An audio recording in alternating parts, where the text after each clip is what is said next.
ఓం శాంతి.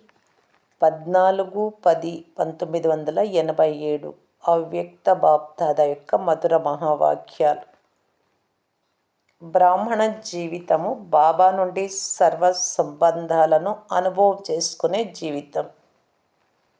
ఈరోజు బాప్దాద అనేక సార్లు మిలనాన్ని చేసుకునే, బాబాను కలిసేటటువంటి అనేక కల్పాల నుండి మిలనం చేసుకునే కల్పకల్పం తమ పిల్లలతో మళ్ళీ మిలనం జరుపుకునేందుకు వచ్చారు. ఈ అలౌకిక అవ్యక్త మిలనం భవిష్య స్వర్ణిమ యుగంలో కూడా ఉండదు. తండ్రి మరియు పిల్లలు కలుసుకునేందుకు కేవలం ఈ సమయంలో, ఈ విశేష యుగానికి వరదానం ఉంది. అందుకే ఈ యుగం యొక్క పేరే సంగమ యుగము, అనగా మిలనమును జరుపుకునే యుగం. ఇటువంటి యుగంలో ఇటువంటి శ్రేష్ఠ మిలనమును జరుపుకునే విశేష పాత్రధారి ఆత్మలు మీరు. బాప్దాదా కూడా ఇటువంటి కోట్లల్లో కొద్ది మంది అయిన శ్రేష్ఠ భాగ్యశాలి ఆత్మలను చూసి హర్షితులవుతున్నారు మరియు స్మృతిని కలిగిస్తారు. ఆది నుండి అంతిమం వరకు ఎన్ని స్మృతులను కలిగించారు గుర్తు చేసుకున్నట్లయితే పెద్ద లిస్టు తయారవుతుంది. ఎన్ని స్మృతులను కలిగించారు అంటే వాటితో మీరందరూ స్మృతి స్వరూపులుగా అయిపోయారు. భక్తిలో స్మృతి స్వరూపాత్మలైన మీ జ్ఞాపకార్థంగా భక్తులు కూడా ప్రతి సమయము స్మరణ చేస్తూ ఉంటారు. స్మృతి స్వరూపాత్మలైన మీ ప్రతి కర్మ యొక్క విశేషతను స్మరణ చేసుకుంటూ ఉంటారు. భక్తి విశేషతయే స్మరణ చేయటం, అనగా స్వీకరించడం, కీర్తించటం. స్మరణ చేస్తూ చేస్తూ అమిత ఆనందంలో ఎంతగా మగ్నమైపోతారు. అల్పకాలం కొరకు వారికి కూడా వేరే స్పృహ, ఉనికి ఏది లేనట్లు ఉంటుంది. స్మరణ చేస్తూ చేస్తూ అందులో మునిగిపోతారు, అనగా లౌలీనులైపోతారు. అల్పకాలికమైన ఈ అనుభవం ఆత్మలకి ఎంత ప్రియంగా మరియు అతీతంగా ఉంటుంది. ఇలా ఎందుకు జరుగుతుంది? ఎందుకంటే వారు ఏ ఆత్మలనైతే స్మరణ చేస్తున్నారో ఆత్మలు స్వయం కూడా బాబా స్నేహంలో సదా లౌలీనులై ఉన్నారు. బాబా యొక్క సర్వ ప్రాప్తులలో సదా మునిగిపోయి ఉన్నారు. కనుక ఇటువంటి ఆత్మలను స్మరించినా కూడా ఆ భక్తులకు అల్పకాలం కొరకు వరదాని ఆత్మలైన మీ ద్వారా అంచలి రూపంలో అనుభూతి ప్రాప్తిస్తుంది. మరి ఆలోచించండి, స్మరణ చేసే భక్త ఆత్మలకు కూడా ఇంతటి అలౌకిక అనుభవం కలిగినప్పుడు స్మృతి స్వరూపులు, వరదాత, విధాత ఆత్మలైన మీకు ప్రాక్టికల్ జీవితంలో ఎంతటి అనుభవం ప్రాప్తిస్తుంది. ఈ అనుభూతులతో సదా ముందుకు వెళ్తూ ఉండండి. ప్రతి అడుగులోనూ రకరకాల స్మృతి స్వరూపాలను అనుభవం చేస్తూ వెళ్ళండి. ఎటువంటి సమయమో, ఎటువంటి కర్మను, అటువంటి స్వరూపపు స్మృతిని ప్రత్యక్ష రూపంలో అనుభవం చేయండి. ఏ విధంగా అమృత వేళ ఆ రోజు యొక్క ప్రారంభంలో బాబాతో మిలనం జరుపుకుంటారు. మిలనం అంటే బాబాను కలవటం. అప్పుడు మాస్టర్ వరదాతలుగా ఈ వరదాత నుండి వరదానాలను తీసుకునే శ్రేష్ఠ ఆత్మను డైరెక్ట్ భాగ్య విధాత ద్వారా భాగ్యమును ప్రాప్తి చేసుకునే పదమాపదం భాగ్యవాన్ ఆత్మను అని శ్రేష్ఠ స్వరూపమును స్మృతిలోకి తీసుకురండి. అది వరదానే సమయం. వరదాత, విధాత తోడుగా ఉన్నారు. మాస్టర్ వరదానీలకు అయి స్వయం కూడా సంపన్నంగా అవుతున్నారు మరియు ఇతర ఆత్మలకు కూడా వరదానాలను ఇప్పించే వరదాని ఆత్మలు. ఈ స్మృతి స్వరూపాన్ని మర్జు చేయండి. ఇలా అయితే ఉండనే ఉన్నాను అని ఇలా అనుకోకూడదు. కానీ రకరకాల స్మృతి స్వరూపాలను సమయానుసారంగా అనుభవం చేసుకున్నట్లయితే చాలా విచిత్రమైన సంతోషము, విచిత్ర ప్రాప్తుల భాండాగారంగా అయిపోతారు. మరియు సదా మనస్ఫూర్తిగా ప్రాప్తి యొక్క పాటలు స్వతహాగానే ప్రణవనాదం రూపంలో వెలువడుతూ ఉంటాయి. పొందాల్సినదేదో పొందేశాను. ఈ విధంగా రకరకాల సమయము మరియు కర్మల అనుసారంగా స్మృతి స్వరూపపు అనుభవమును చేస్తూ వెళ్ళండి. మురళి వింటున్నప్పుడు గాడ్లీ స్టూడెంట్ లైఫ్, ఈశ్వరీయ విద్యార్థి జీవితము అనగా నేను భగవంతుడి విద్యార్థిని. స్వయంగా భగవంతుడు నా కొరకు పరంధామం నుండి చదివించటానికి వచ్చారు అనే స్మృతి ఉండాలి. స్వయంగా భగవంతుడు వస్తారు అన్నదే విశేషమైన ప్రాప్తి. ఎప్పుడైతే ఈ స్మృతి స్వరూపంతో మురళి వింటారో అప్పుడు ఎంత నశ ఉంటుంది. ఒకవేళ సాధారణ రీతిలో నియమ ప్రమాణంగా వినిపించేవారు వినిపిస్తున్నారు మరియు వినేవారు వింటున్నారు అన్నట్లుంటే అంతటి నశ అనుభవం కాదు. కానీ నేను భగవంతుడికి విద్యార్థిని అనే ఈ స్మృతిని స్వరూపంలోకి తీసుకువచ్చి వినండి. అప్పుడు అలౌకిక నశ అనుభవం అవుతుంది. అర్థమైందా? భిన్న భిన్న సమయాలలో భిన్న భిన్న స్మృతి స్వరూపపు అనుభవాలలో ఎంతటి నశ ఉంటుంది. ఈ విధంగా మొత్తము రోజంతటిలో ప్రతి కర్మలో బాబాతో పాటు స్మృతి స్వరూపులుగా అవుతూ వెళ్ళండి. ఒక్కోసారి భగవంతుడిని మిత్రుడు లేక సహచరుడి రూపమును, ఒక్కోసారి జీవిత భాగస్వామి రూపమును, ఒక్కోసారి భగవంతుడు నా అతి ప్రియమైన సంతానము అనగా మొట్టమొదటి హక్కుదారుడు, మొదటి వారసుడు. ఎవరికైనా ఇటువంటి చాలా సుందరమైన మరియు చాలా అర్హుడైన కుమారుడు ఉన్నట్లయితే నా కుమారుడు కుల దీపకుడు మరియు కులము యొక్క పేరును ప్రసిద్ధం చేసేవాడు అని తల్లిదండ్రులకు ఎంతటి నశ ఉంటుంది. ఎవరికైతే భగవంతుడే కుమారుడు అవుతారో వారి పేరు ఎంతగా ప్రసిద్ధమవుతుంది, వారి కులం యొక్క కళ్యాణం ఎంతగా జరుగుతుంది. కనుక ఎప్పుడైనా ప్రపంచ వాతావరణం కారణంగానైనా లేక రకరకాల సమస్యల కారణంగానైనా స్వయాన్ని కాస్త ఒంటరిగా లేక ఉదాసీనంగా అనుభవం చేసుకున్నప్పుడు ఇటువంటి సుందరమైన కుమారుడు నా జతలో ఉన్నారు అనే రూపంలో ఉండండి. కుమారుడి రూపంలో ఆడుకోండి, మిత్రుడి రూపంలో ఆడుకోండి. ఎప్పుడైనా అలసిపోతే తల్లి రూపంలో బాబాను ఊహించుకొని బాబా ఒడిలో నిద్రపోండి, ఇమిడిపోండి. ఎప్పుడైనా దుఃఖితులైనట్లయితే సర్వశక్తివంతుడి స్వరూపంలో మాస్టర్ సర్వశక్తివంతుడి స్మృతి స్వరూపాన్ని అనుభవం చేసినట్టయితే నిరాశ కలవారి నుండి సంతోషం కలవారిగా అయిపోతారు. భిన్న భిన్న సమయాలలో భిన్న భిన్న సంబంధాలతో తమ భిన్న భిన్న స్వరూపాల స్మృతిని ఇమర్జ్ రూపంలో అనుభవం చేసుకున్నట్లయితే బాబా యొక్క తోడుని ఎల్లప్పుడూ స్వతహాగానే అనుభవం చేసుకుంటారు. మరియు ఈ సంగమ యుగం యొక్క బ్రాహ్మణ జీవితం ఎల్లప్పుడూ అమూల్యంగా అనుభవం అవుతూ ఉంటుంది. మరొక విషయం, ఇంతగా సర్వ సంబంధాలను నిర్వర్తించడంలో ఎంత బిజీగా ఉంటారు అంటే ఇక మాయ రావటానికి కూడా దానికి తీరిక దొరకదు. ఏ విధంగా అయితే లౌకికంలో ప్రవృత్తిలో ఉండే పెద్దవారు సదా ఏమంటారు అంటే మేము ప్రవృత్తిని సంభాళించడంలో అంటే గృహస్థాన్ని చూసుకునే దాంట్లో ఎంత బిజీగా ఉంటాము అంటే ఇక వేరే ఏ విషయాలు మాకు గుర్తే ఉండవు. ఎందుకంటే ఇది చాలా పెద్ద కుటుంబము, పెద్ద ప్రవృత్తి. మరి ప్రభువుతో ప్రీతిని నిర్వర్తించే బ్రాహ్మణాత్మలైన మీ ప్రభువు ప్రవృత్తి ఎంత పెద్దది. ప్రభు ప్రీతి అనే మీ ప్రవృత్తి నిద్రిస్తున్నప్పుడు కూడా కొనసాగుతూ ఉంటుంది. ఒకవేళ యోగ నిద్రలో ఉన్నట్టయితే అది నిద్ర కాదు కానీ యోగ నిద్ర అవుతుంది. నిద్రలో కూడా ప్రభు మిలనాన్ని జరుపుకోగలరు. యోగం యొక్క అర్థమే మిలనము, కలయిక. యోగ నిద్ర అనగా శరీరీ తనపు స్థితి యొక్క అనుభూతి. మరి ఇది కూడా ప్రభు ప్రీతి కదా. కనుక మీకు ఉన్నటువంటి అతి పెద్ద ప్రవృత్తి వేరే ఎవ్వరికీ ఉండదు. ఒక్క క్షణం కూడా మీకు తీరిక ఉండదు. ఎందుకంటే భక్తిలో మీరు భక్తుల రూపంలో కూడా ప్రభు మీరు చాలా కాలం తర్వాత కలిశారు అని ఈ పాటనే పాడేవారు.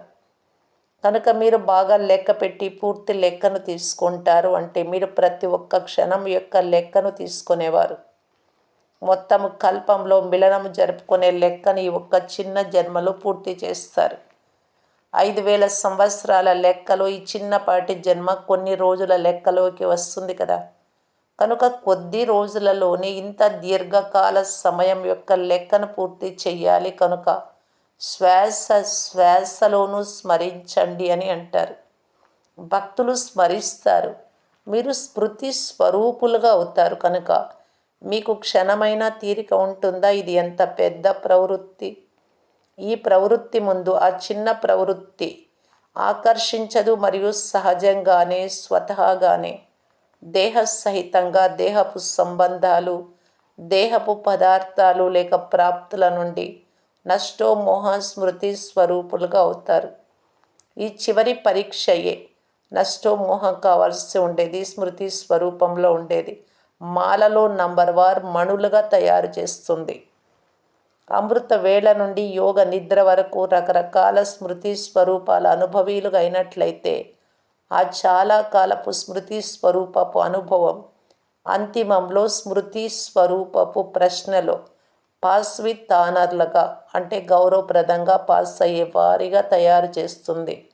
చాలా రమణీకమైన జీవితాన్ని అనుభవం చేస్తారు. ఎందుకంటే జీవితంలో ప్రతి మనుష్యాత్మకు వెరైటీ ఉండాలి అనేది ఇష్టం. ఇదే కోరుకుంటారు కనుక మొత్తం రోజంతటిలో రకరకాల సంబంధాలు, రకరకాల స్వరూపాల వెరైటీని అనుభవం చేయండి. ప్రపంచంలో కూడా ఇలా అంటారు కదా, తండ్రి ఎలాగైతే కావాలి అనుకుంటారో కానీ తండ్రితో పాటు ఒకవేళ జీవిత భాగస్వామి యొక్క అనుభవం లేనట్లయితే జీవితాన్ని అసంపూర్ణంగా భావిస్తారు. పిల్లలు లేకపోయినా కూడా అసంపూర్ణ జీవితంగా భావిస్తారు. ప్రతి సంబంధము ఉండటాన్ని సంపన్న జీవితంగా భావిస్తారు. మరి ఈ బ్రాహ్మణ జీవితం భగవంతుడితో సర్వ సంబంధాలను అనుభవం చేసే సంపన్న జీవితం. ఒక్క సంబంధం విషయంలో కూడా లోటు చేయొద్దు. ఒక్క సంబంధమైనా కూడా భగవంతుడి నుండి లోటు ఉన్నట్లయితే ఎవరో ఒకరు ఆ సంబంధంతో తమ వైపుకు లాగేస్తారు. చాలామంది పిల్లలు అప్పుడప్పుడు ఇలా అంటారు, తండ్రి రూపంలో అయితే ఎలాగా ఉన్నారు కానీ సహచరుడు మరియు మిత్రుడు అనేవైతే చిన్నపాటి రూపాలు కదా, వాటి కొరకైతే ఇతర ఆత్మలు కావాలి కదా. ఎందుకంటే తండ్రి అయితే పెద్దవారు కదా, కానీ పరమాత్ముడితో ఉన్న సంబంధం మధ్యలో ఇటువంటి చిన్నపాటి లేక తేలికపాటి ఆత్మ సంబంధమైన మిక్స్ అయితే సర్వ సంబంధాలు అన్న పదం సమాప్తమైపోతుంది. మరియు యథాశక్తి అన్న లైన్లోకి వచ్చేస్తారు. బ్రాహ్మణుల భాషలో ప్రతి విషయంలో సర్వ అన్నమాట వస్తుంది. ఎక్కడైతే సర్వ అనేది ఉంటుందో అక్కడే సంపన్నత ఉంటుంది. ఒకవేళ 2 కళలు తక్కువైనా కానీ 2వ మాలలోని మణులుగా అవుతారు కనుక సర్వ సంబంధాల సర్వ స్మృతి స్వరూపులుగా అవ్వండి. అర్థమైందా?